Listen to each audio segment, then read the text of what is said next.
गंगेति स्मरणात् क्षयं याति च पातकम् कीर्तनादति पापान् दर्शनात् गुरु कल्मषम् एको गच्छति गंगायाः पुनन्ति तस्य पुरुषः एतदेव महत्पुण्यं तरते तारयत्यपि।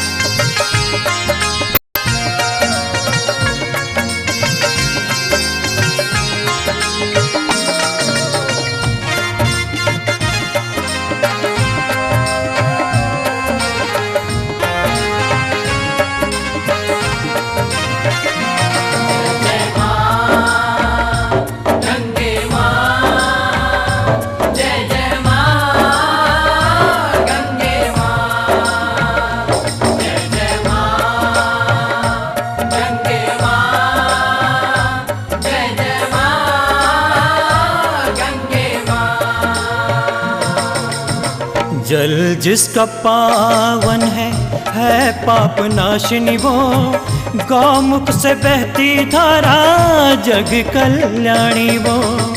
जल जिसका पावन है पाप नाशिनी वो, गौमुख से बहती धारा जग कल्याणी वो गंगा माँ, वो गंगा माँ, वो गंगा माँ,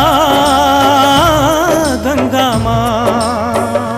जय जय माँ गंगे माँ, जय जय माँ गंगे माँ।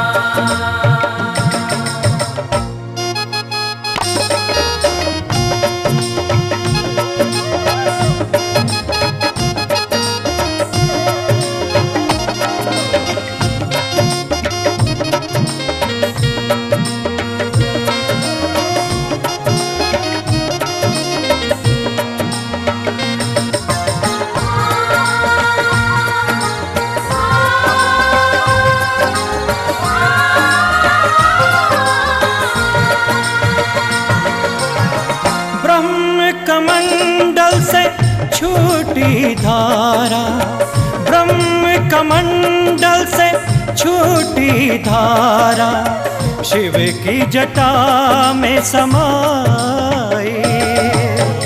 भगीरथ के पुरखों को तारने माँ गंगा धरती पे आई। ऐसी तारण हारी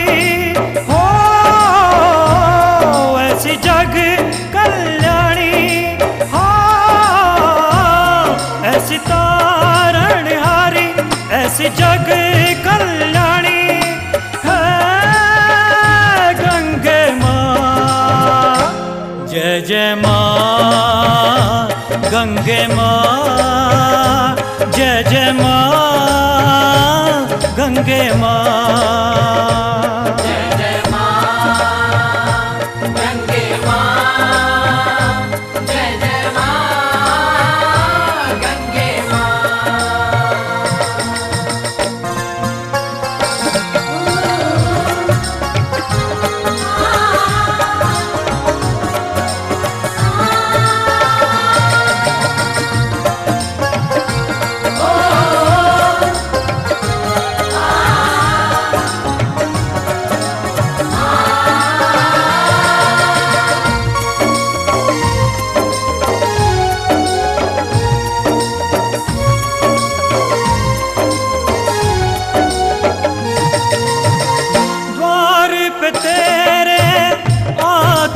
भक्त माँ द्वार पे तेरे आते हैं भक्त माँ, अपना कष्ट मिटाने।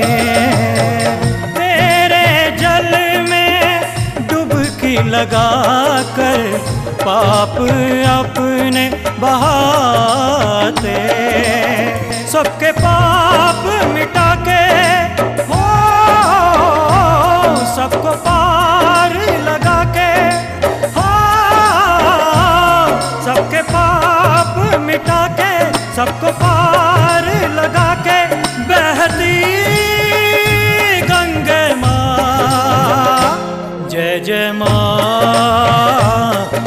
गंगे माँ, जय जय माँ गंगे माँ।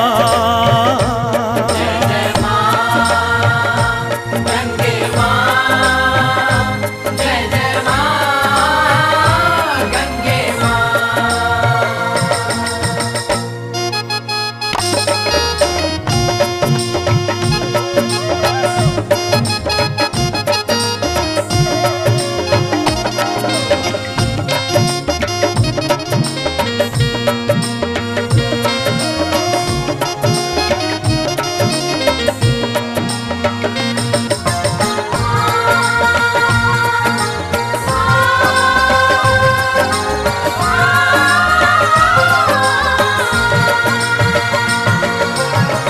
झर झर बहती तेरी धारा, झर झर बहती तेरी धारा, गीत युगों के सुनाती।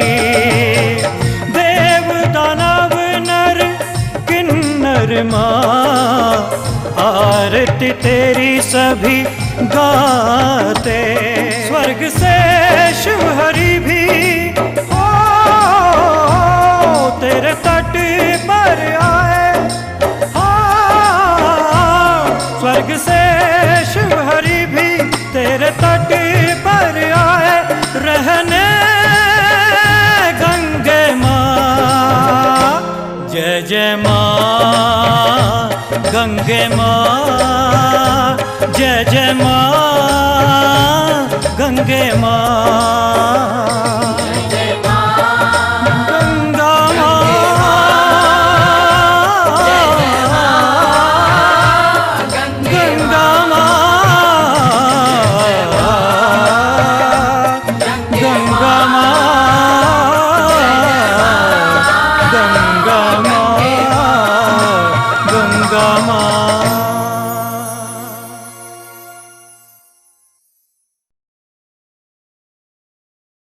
उत्तरकाशी से 100 किलोमीटर की दूरी तय करने के बाद श्रद्धालु गंगोत्री धाम पहुंचते हैं। उत्तुंग शिखर सुदर्शन एवं हिमालय की गोद व कलकल निनादनी समस्त विश्व को पावन करने वाली मां गंगा का ये पावन धाम श्रद्धालुओं के लिए बहुत महत्ता रखता है। पुराणों के अनुसार ये वो पावन स्थल है जहां मां गंगा ने सर्वप्रथम धरती को कृतार्थ किया था। पुराणों के अनुसार स्वर्ग की बेटी गंगा देवी ने नदी का रूप लेकर राजा भगीरथ के पूर्वजों को पाप मुक्त किया था। शताब्दियों की तपस्या के बाद गंगा मां ने भगीरथ की मनोकामना पूर्ण की थी। मां गंगा का तीव्र वेग कम करने के लिए भगीरथ ने भगवान शिव की आराधना की। भगीरथ की तपस्या से खुश होकर भगवान शिव ने मां गंगे को अपनी जटाओं में लिया था। इसलिए इस स्थान को भगीरथी के नाम से जाना जाता है। भागीरथी के दाएं तट पर गंगा देवी को समर्पित गंगोत्री मंदिर 18वीं शताब्दी में गोरखा कमांडर अमर सिंह थापा द्वारा निर्मित है। यह तीर्थ स्थल समुद्र सतह से 3140 मीटर की ऊंचाई पर स्थित है। हर साल मई से अक्टूबर के बीच लाखों श्रद्धालु इस पावन धाम के दर्शन करते हैं। गंगोत्री धाम में पहुंचने पर सर्वप्रथम श्रद्धालु एवं यात्रीगण यहां के बाजार से पूजा एवं अन्य जरूरत की सामग्री खरीदकर सबसे पहले स्नान करने के लिए घाट में जाते हैं। मां गंगा के पवित्र जल में स्नान करने के बाद यात्री एवं श्रद्धालुगण यहाँ के मां गंगा की पूजा अर्चना विधि पूर्वक करते हैं।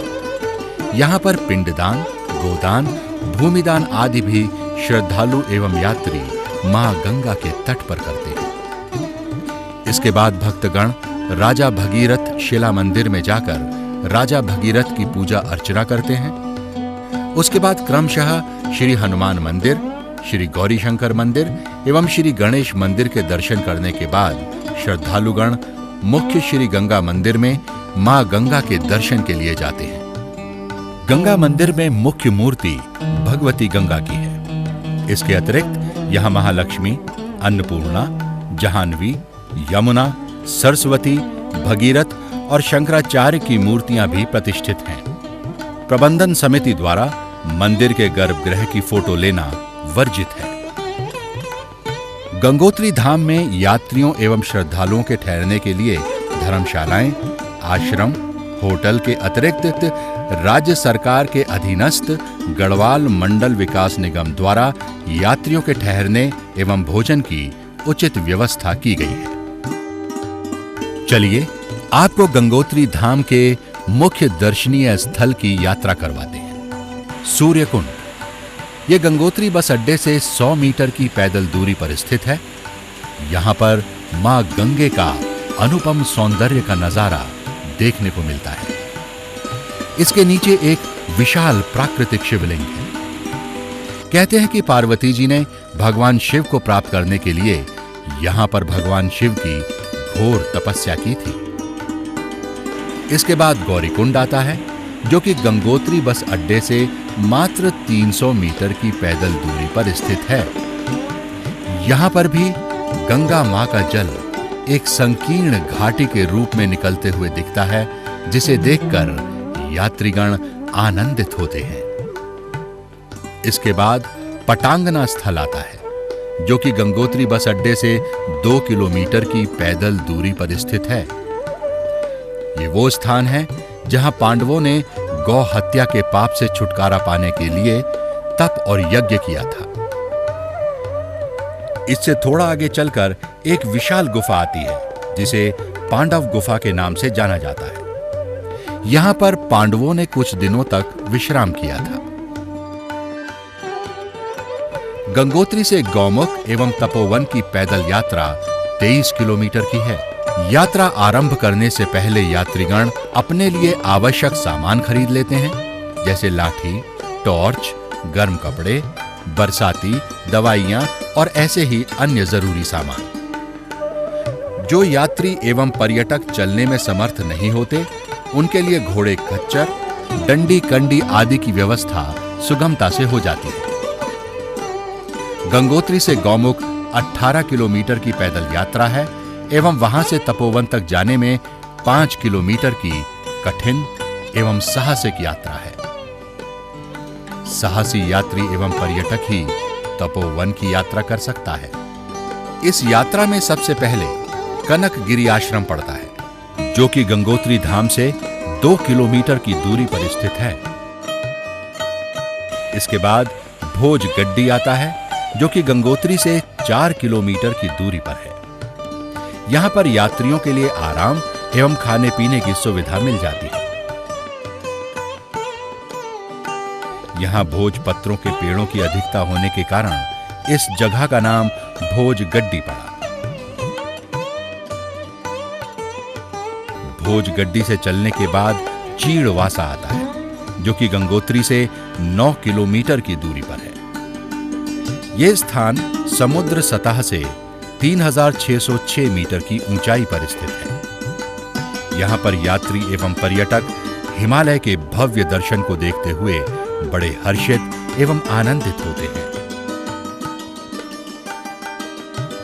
यहां पर भी यात्रियों के लिए विश्राम और भोजन की उचित व्यवस्था है, जो कि यहां के स्थानीय लोग अपने रोजगार के लिए टेंट एवं झोपड़ी बनाकर यात्रियों के लिए व्यवस्था करते हैं।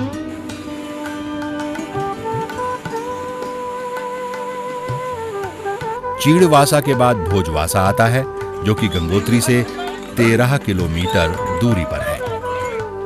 यह स्थान समुद्र सतह से 3792 मीटर की ऊंचाई पर स्थित है। यहां पर यात्री विश्राम एवं भोजन की उचित व्यवस्था है। यहां यात्री विश्राम के लिए लाल बाबा आश्रम, गढ़वाल मंडल विकास निगम एवं स्थानीय लोगों द्वारा बनाई गई झोपड़ियां एवं टेंट आदि मिल जाते हैं। यहां से भागीरथी पर्वत का दृश्य बड़ा ही विहंगम दिखता है। अधिकांशतः यात्री यहीं पर यात्री विश्राम करते हैं, क्योंकि गौमुख में भोजन एवं ठहरने की कोई व्यवस्था नहीं है।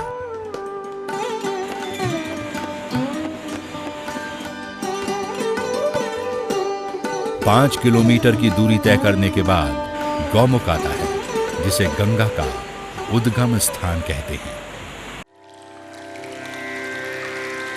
ओम नमामि गंगे त्वदपादकजं सुरासुरै वर्धिन्त दिव्य रूपं भक्तिं च मुक्तिं च ददासि नित्यं भावानुसारेण सदा नराणाम्। ये गंगोत्री धाम से 18 किलोमीटर की दूरी पर स्थित है। ये स्थान समुद्र तल से 3892 मीटर की ऊंचाई पर स्थित है। पुराणों के अनुसार मां गंगा स्वर्ग से पृथ्वी पर सर्वप्रथम जल के रूप में इसी स्थान पर उतरी। गौमुख का शाब्दिक अर्थ पृथ्वी होता है, अतः मां गंगे का सर्वप्रथम इस स्थान पर जल के रूप में निकलने के कारण इस जगह का नाम गौमुख एवं इस क्षेत्र का नाम गंगोत्री पड़ा। गौमुख हिमनद लगभग 24 किलोमीटर लंबा और 2 किलोमीटर चौड़ा है। जनश्रुति के अनुसार पहले गौमुख हिमानी का विस्तार गंगोत्री तक फैला हुआ था। धीरे धीरे निरंतर बर्फ कम गिरने से, वृक्षों के कटान के कारण एवं पृथ्वी का तापमान बढ़ने से गौमुख हिमानी धीरे धीरे पीछे हटता जा रहा है। भविष्य में इसके पूर्ण रूपेण लुप्त होने के आसार हैं। तपोवन जाने के लिए बहुत ही दुर्गम एवं कठिन रास्तों से गुजरना पड़ता है। बिना गाइड किए हुए यात्री एवं पर्यटक तपोवन नहीं जा सकते।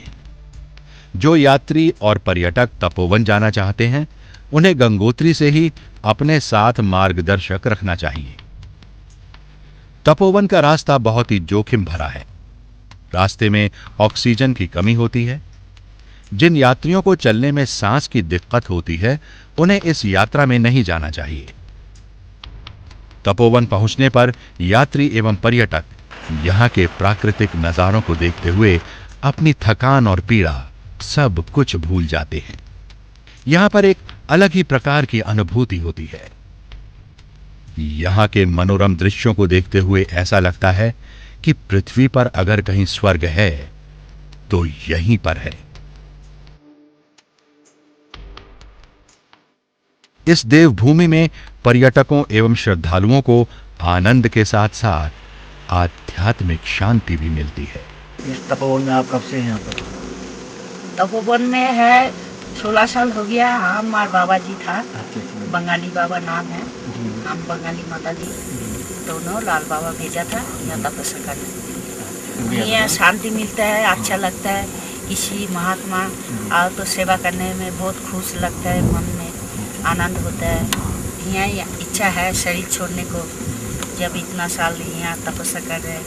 जय गंगे माता की। जनश्रुति के अनुसार 18वीं शताब्दी के अंत में इस जगह पर तपोवन महाराज ने काफी सालों तक घोर तपस्या की थी। उन्हीं के नाम पर इस जगह का नाम तपोवन पड़ा। यह पवित्र स्थान समुद्र सतह से 4460 मीटर की ऊंचाई पर स्थित है। तपोवन में बहुत बड़ा घास का मैदान है। इस मैदान के किनारे आकाश गंगा का विहंगम नजारा यात्रियों एवं पर्यटकों को अपनी ओर आकर्षित करते हुए गौमुख ग्लेशियर में समा जाती है। तपोवन में शिवलिंग पर्वत के साक्षात दर्शन होते हैं। इसके दाईं ओर मेरु पर्वत बड़ा ही आलोकित दिखता है। शिवलिंग पर्वत की ऊंचाई समुद्र सतह से 6501 मीटर और मेरु पर्वत की ऊंचाई समुद्र सतह से 6660 मीटर है। तपोवन से कुछ दूरी पर नीला ताल है। ये ताल बहुत ही सुंदर और आकर्षक लगता है। इस ताल का पानी हमेशा नीला ही दिखता है, जिससे इसे नीला ताल कहा गया है। तपोवन से भागीरथी पर्वत का दृश्य भी बड़ा सुंदर दिखाई देता है।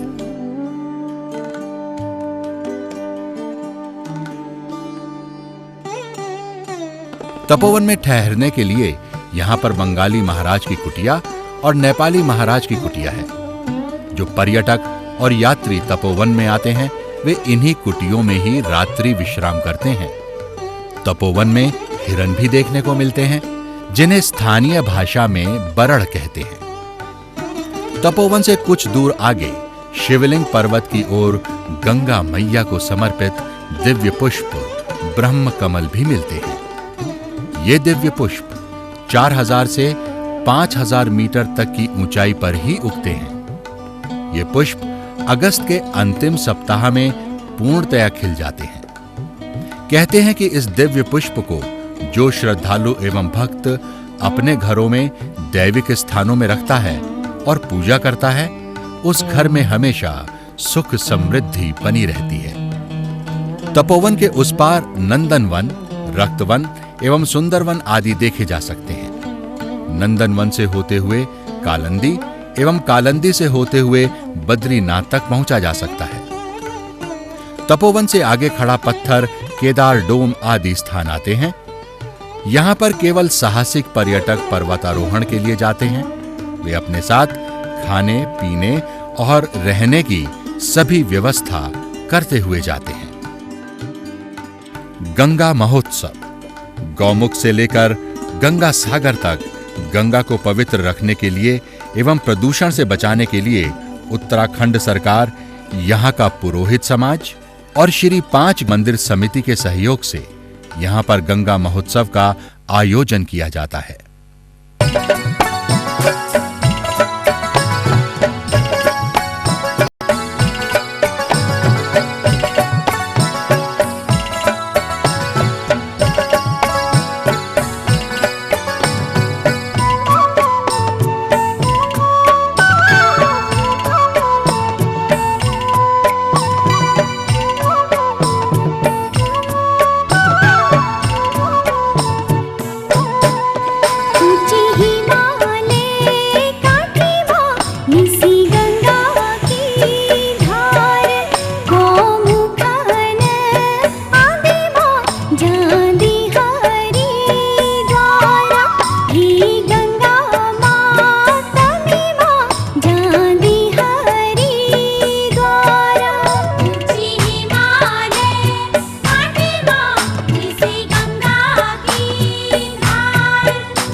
इस विशेष आयोजन के दिन देश के मुख्य अतिथि यहां पर आते हैं एवं जन समूहों को गंगा को पवित्र रखने एवं गंगा को प्रदूषित ना होने देने के लिए जागरूक करते हैं। देखिए, बहती गंगा बड़ा प्यारा संदेश देती है। दो ही बातें हैं, या तो जब हम बहते हैं, अगर हम वैसे बह जाते हैं अपने विचारों में, अपनी वासनाओं में, तो हम बहक जाते हैं। लेकिन हम गंगा की तरह जब बहने लगते हैं, गंगा सागर बन जाते हैं, तो हम बहकते नहीं हैं, हम जीवन में महकते हैं। स्वामी चिदानंद सरस्वती जी, बालकृष्ण महाराज और यहाँ पर उपस्थित गंगोत्री के आप सभी भाइयों बहनों, इस पावन अवसर पर, इस दिव्य स्थान पर आकर मुझे बहुत ही अच्छा लग रहा है। इतना आनंद आ रहा है, ऐसा लगता है कि मैं स्वर्ग में ही पहुंच गई हूँ। चाहूँगी आप सब लोग, जैसे स्वामी जी ने अभी कहा है, कि आप लोग इतने पावन पवित्र इस गंगा को स्वच्छ और निर्मल हमेशा रखिए, इसे आप प्रदूषित मत होने दीजिए। यह हम सबको ध्यान रखना है। जब तीर्थों को हम तीर्थों के रूप में ही रहने देंगे, हम ही इसको प्रदूषित करते हैं। हम मिल करके और संकल्पित होकर के इसको, हमें माँ को प्रदूषण मुक्त रखते हुए, अपनी संस्कृति को, अपनी विरासत को बचाते हुए, उसकी रक्षा करते हुए, उस संस्कृति के संदेश को जन जन तक गंगोत्री मंदिर के कपाट श्रद्धालुओं के लिए अक्षय तृतीय के दिन खुलते हैं और अक्टूबर एवं नवंबर के महादीपावली के पश्चात गोवर्धन पूजा के दिन अंतिम पूजा करके गंगोत्री धाम के पट 6 माह के लिए बंद हो जाते हैं।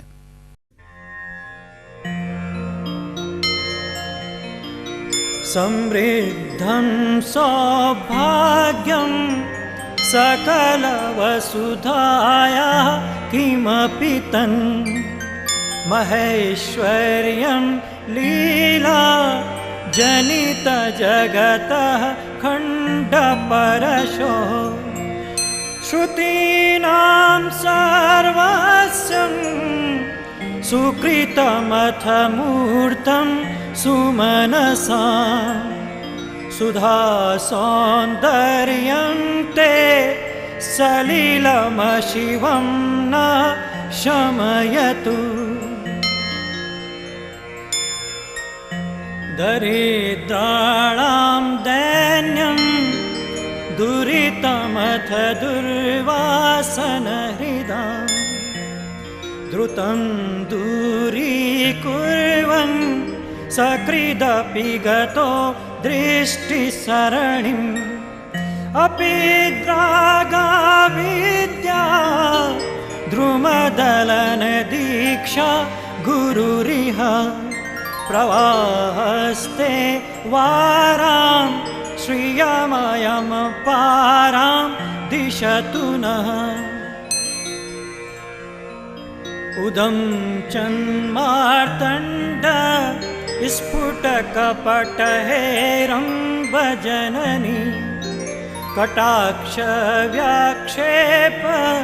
क्षणजनितसक्षोभनिवः भवन्तु त्वङ्गन्तो हरशिरसि गङ्गातनुभुवा स्तरङ्गा प्रोत्तुङ्गा दुरितभयभङ्गाय भवता।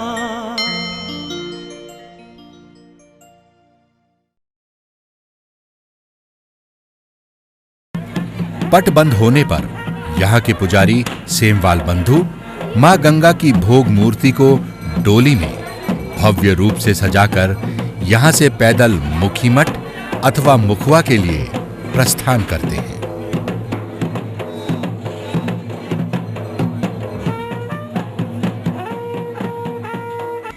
पट बंद के दिन इस क्षेत्र में कार्यरत सेना के जवान यात्रियों के भोजन की व्यवस्था करते हैं और मां गंगा की डोली को अपने सुरधुनों के साथ छोड़ने जाते हैं। सावन के महीने में इस धाम में लाखों भोले भक्त कांवरिये आते हैं। वे अपनी मनोकामनाओं को पूर्ण करने के लिए गौमुख से गंगा का जल भरकर भगवान भोले के मंदिर में जल चढ़ाते हैं।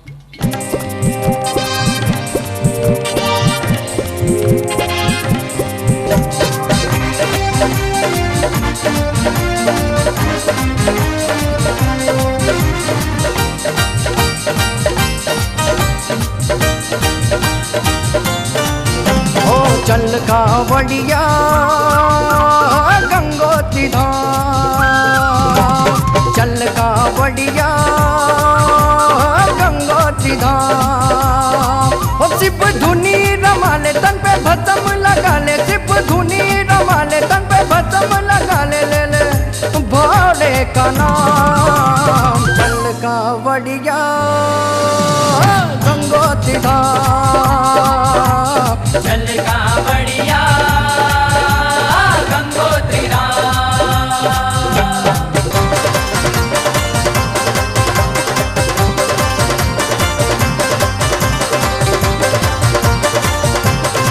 ओ बम भोला भंडारी ऐसी महिमा है न्यारी। ओ गले सर्पों की माला नंदी की सवारी। ओ सबकी बिगड़ी बना दे, सबको पार लगा दे, जय जय भोलेनाथ। चल कावड़िया गंगोत्री धाम, चल कावड़िया गंगोत्री धाम।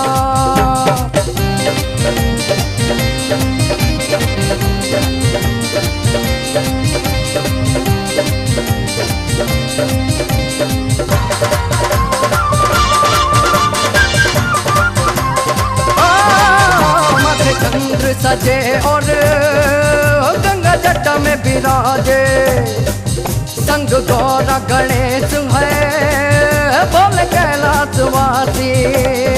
ओ पी के जहर का प्याला सबका रखवाला, जय जय भोलेनाथ। चल कावड़िया गंगोत्री धाम, चल कावड़िया गंगोत्री धाम,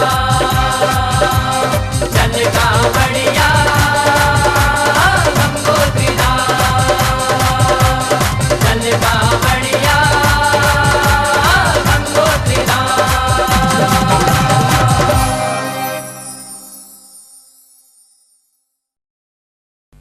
गंगोत्री धाम से 9 किलोमीटर पहले उत्तरकाशी मार्ग पर भैरव घाटी नामक स्थान पड़ता है।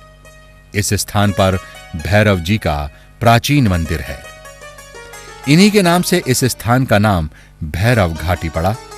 ये शिव जी के गणों में से एक गण हैं। बिना भैरव की पूजा किए हुए गंगोत्री का फल नहीं मिलता। अतः सभी श्रद्धालुओं एवं भक्तों एवं पर्यटकों को भैरव जी के दर्शन करने के बाद ही गंगोत्री जाना चाहिए। शरद ऋतु में गंगोत्री हिमाच्छादित रहता है।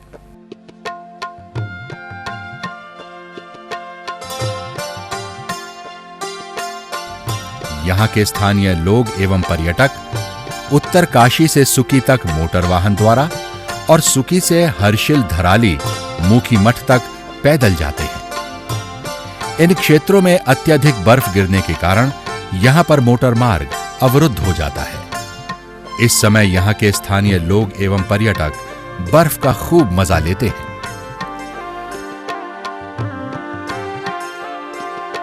सुकी टाप से झाला 5 किलोमीटर गंगोत्री मार्ग पर पड़ता है। झाला से हर्षिल 4 किलोमीटर और हर्षिल से धराली 3 किलोमीटर की दूरी पर स्थित है। उत्तरकाशी जिले में गंगोत्री मुख्य मार्ग पर बसा हर्षिल प्राकृतिक सुंदरता एवं स्वादिष्ट सेवों एवं राजमा दाल के लिए प्रसिद्ध है। ये स्थान उत्तरकाशी से 71 किलोमीटर की दूरी पर स्थित है। समुद्र सतह से इसकी ऊंचाई 2620 मीटर है। शरद ऋतु में यह स्थान पर्यटन के लिए बहुत ही आकर्षण का केंद्र बना हुआ है। यहां पर पर्यटकों के रहने और खाने की व्यवस्था सुगमता से हो जाती है। हर्षिल से 3 किलोमीटर आगे धराली गांव पड़ता है। यह स्थान भी सेवो और राजमा दाल के लिए प्रसिद्ध है। यहां से सामने मुखीमठ गांव दिखता है, जहां पर पट बंद होने के बाद गंगा मां की भोग मूर्ति को गंगा मां के पुजारी सेमवाल बंधु डोली में लाते हैं। गंगा मां की भोग मूर्ति पट खुलने तक यहीं पर स्थापित होती है।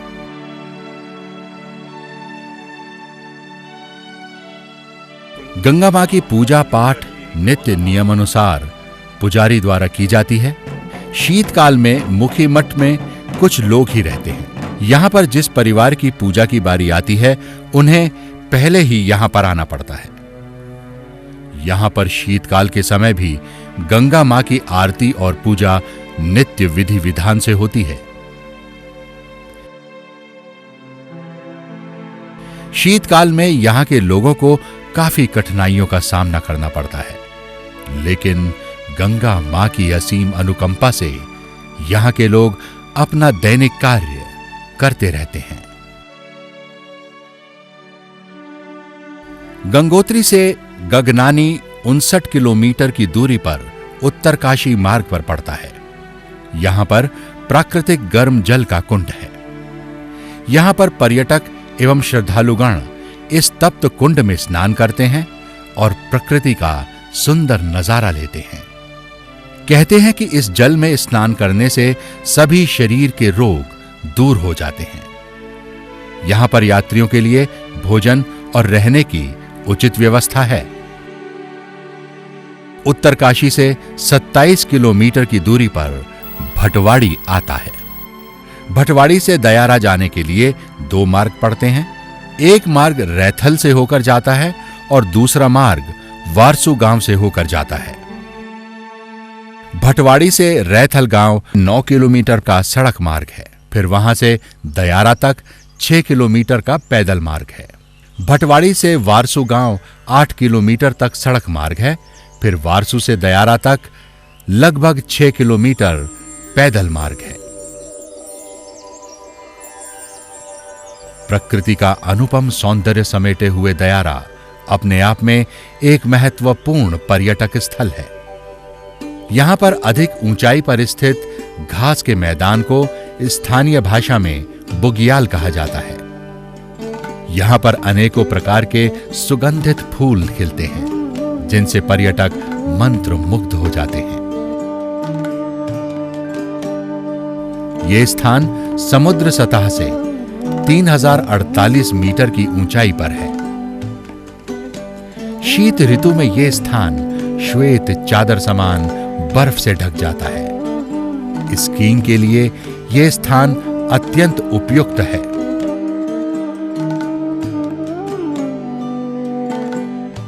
उत्तरकाशी हिमालय के वरुणावत पर्वत एवं समस्त विश्व को पावन करने वाली भागीरथी के सुरम्य तट पर बसा महत्वपूर्ण तीर्थ स्थल उत्तरकाशी। यह स्थान समुद्र सतह से 1150 मीटर की ऊंचाई पर स्थित है। यह पावन नगरी तीर्थ एवं पर्यटन की दृष्टि से अपने आप में एक महत्वपूर्ण स्थान रखती है। देवभूमि उत्तरकाशी में अनेक मुख्य दर्शनीय स्थल हैं। उनमें से मुख्य हैं काशी विश्वनाथ मंदिर, जो कि भगवान शिव का प्राचीन मंदिर है। मंदिर के अंदर अति प्राचीन शिवलिंग है। इस मंदिर का उल्लेख केदार खंड के स्कंद पुराण में आता है। हर साल मकर संक्रांति के शुभ अवसर पर हजारों श्रद्धालुगण भगवान शिव की आराधना करते हैं एवं उनके शिवलिंग में गंगा जल एवं बेलपत्री अर्पण करते हैं। इस दिन अलग अलग गांवों के स्थानीय देवता अपनी डोली में आकर भगवान शिव के दर्शन करते हैं। ये मंदिर उत्तरकाशी बस अड्डे से मात्र 200 मीटर की दूरी पर है। कुटेटी देवी का मंदिर। ये प्राचीन मंदिर उत्तरकाशी बस अड्डे से 2 किलोमीटर की दूरी पर मोटर मार्ग से जुड़ा हुआ है। यहां पर भगवती स्वरूप मां कुटेटी देवी की प्राचीन मूर्ति विद्यमान है। यहां पर हर साल हजारों श्रद्धालु मां के दर्शन करने आते हैं। देवभूमि उत्तराखंड के हिमाच्छादित पर्वत, कल कल बहते झरने, चारों धाम एवं गंगा मां का उद्गम स्थल अपने आप में प्राकृतिक सौंदर्य एवं आध्यात्मिक अनुभूति को समेटे हुए है। इस देवभूमि में आस्था से जुड़े हुए और साहसिक पर्यटन से जुड़े हुए पर्यटक एवं श्रद्धालु लाखों की संख्या में आते हैं। युगों युगों से ये देवभूमि उत्तराखंड भारतीय संस्कृति, धर्म और शांति को अपने आंचल में समेटे हुए है।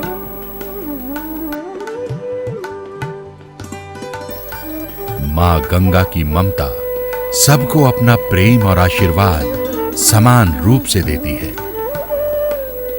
ये शांति यात्रा, ये निर्वाण यात्रा यूं ही चलती रहे युगों युगों तक।